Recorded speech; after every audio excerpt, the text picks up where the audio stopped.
Sa mga taong di po nakakalimot po mag-subscribe, maraming salamat po sa inyo lahat. Diyos na po ang balang gagabay po sa inyo lahat sa inyong mga ginagawang mga kabutihan at pagtulong po sa akin, at panatiling mapakumbaba sa isa't isa, tulungan, magbigay, nag-isa at magmahalan. At huwag po kayo makalimot pong tumulong sa mga taong hiniga po sa hirap ng buhay. At ito'y napakalaking kayamanan sa langit sa pagtulong sa kapwa at hindi matutumbas ang sinuman. Kaya ang Diyos na po ang balang magagabay po sa inyong lahat, sa inyong mga ginagawang mga kabutihan. Magsisira po na ako ng orasyon po sa inyo, at nananawagan po ako sa inyo lahat na mga suporta po na sa YouTube channel na Hiwaga ng Pangasinan sa video ito. Baka matagal na po na hindi po ako mag-upload, o basta may pakakataon po mag-upload ako. Kung po kasi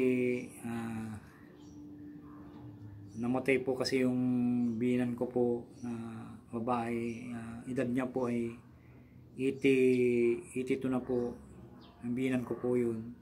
Kaya nakakaya naman po kung mag-upload ka ng ibuburol po. Kaya sana po maunawaan po ninyo na baka hindi po na po ako makapag-upload po ng video ilang araw po, kasi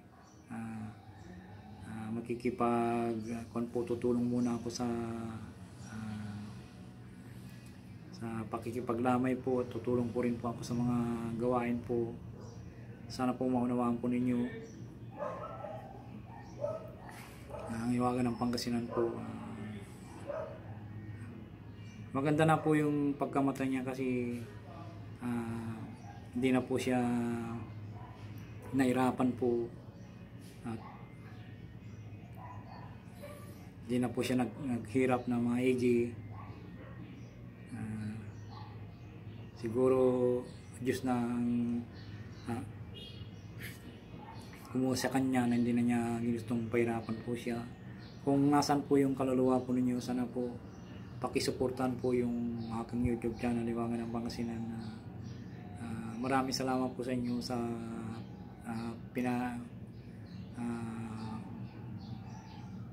mga tulong po nyo sa amin, sa pamilya, at maraming salamat po sa inyo.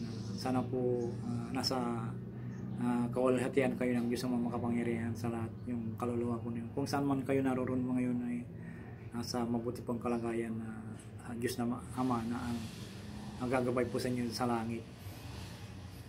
Siya na po ang bahala po sa inyo. Kaya po ibabagi ko po sa inyo na isasabihin ko po sa inyo para maunawaan po ninyo po na kasi hindi man natin sukat akalain ang buhay po natin.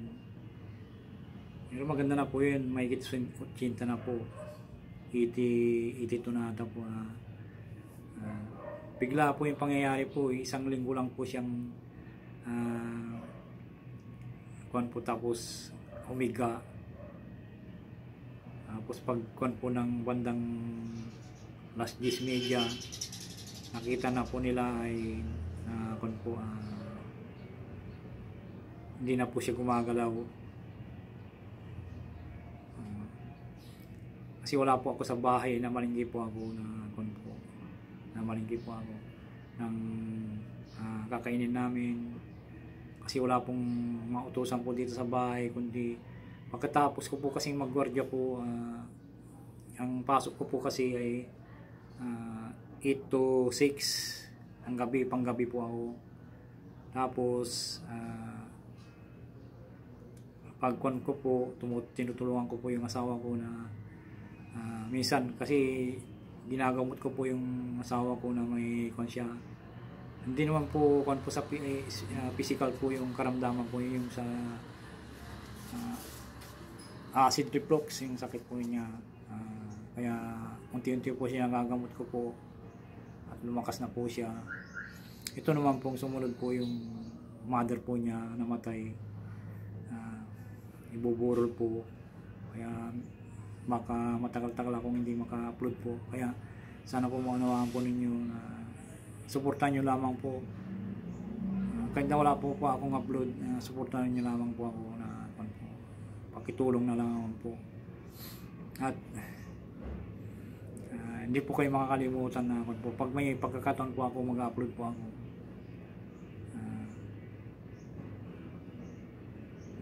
Ituloy ko po yung kwento ko po sa inyo na yung po kasi pagdating ko po sa bahay, tinutulungan ako po misis ko kasi minsan sinusumpong yung misis ko minsan sa sakit po niya, ginagamot ko po siya.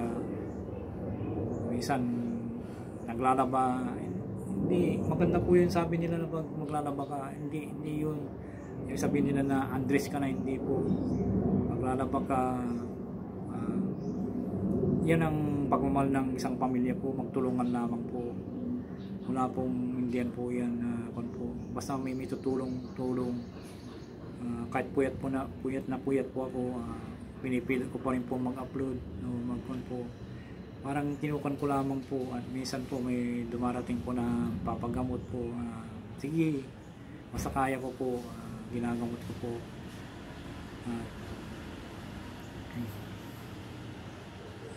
Kung na po, pagkatapos ko manggamot, higa ko ng konti, makaidlip ako ng 1 oras. Ayan po, wala po akong hinto na po, asikason ko naman po yung alaga ko pong aso. Basta manalangin po tayo na hindi po tayo tabla ng sakit araw-araw. Basta buong puso po natin manalangin po, Diyos ang mga pangyarihan sa lahat. Sana po pakikonyo po na baka medyo matagal-tagal po ako hindi maka-upload po. Sana po maintindihan po niyo po yung ibig ko sabihin po na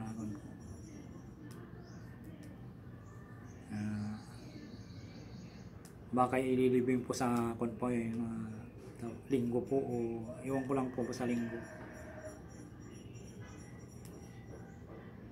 At sana po suportan nyo lamang po Iwagan ng Pangasinan po. Maraming salamat.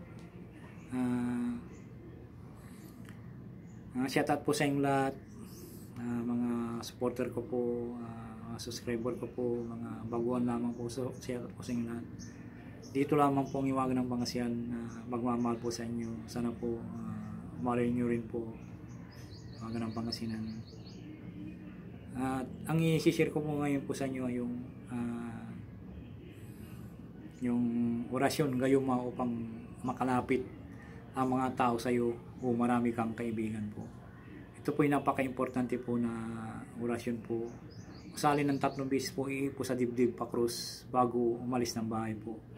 At bago po kayo umarap sa mga kaibigan po, gusto nyo pong magkaibigan,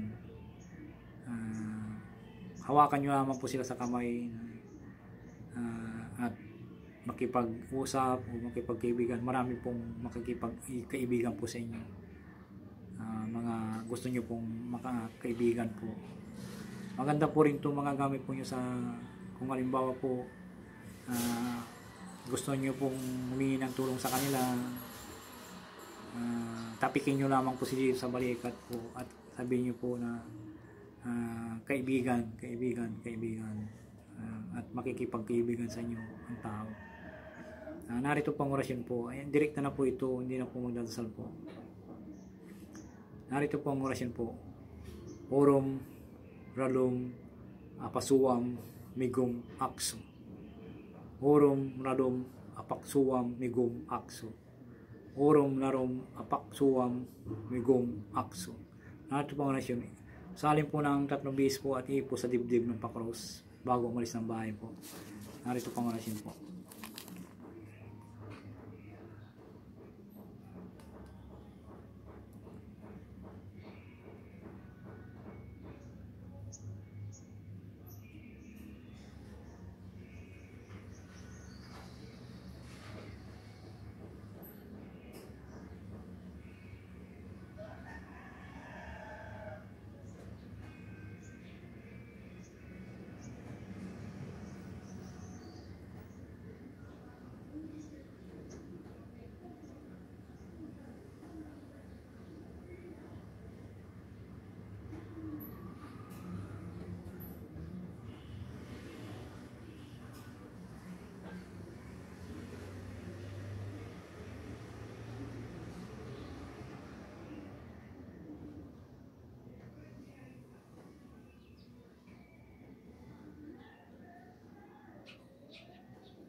maraming salamat po sa pagsuporta po ninyo at God bless po sa inyo lahat.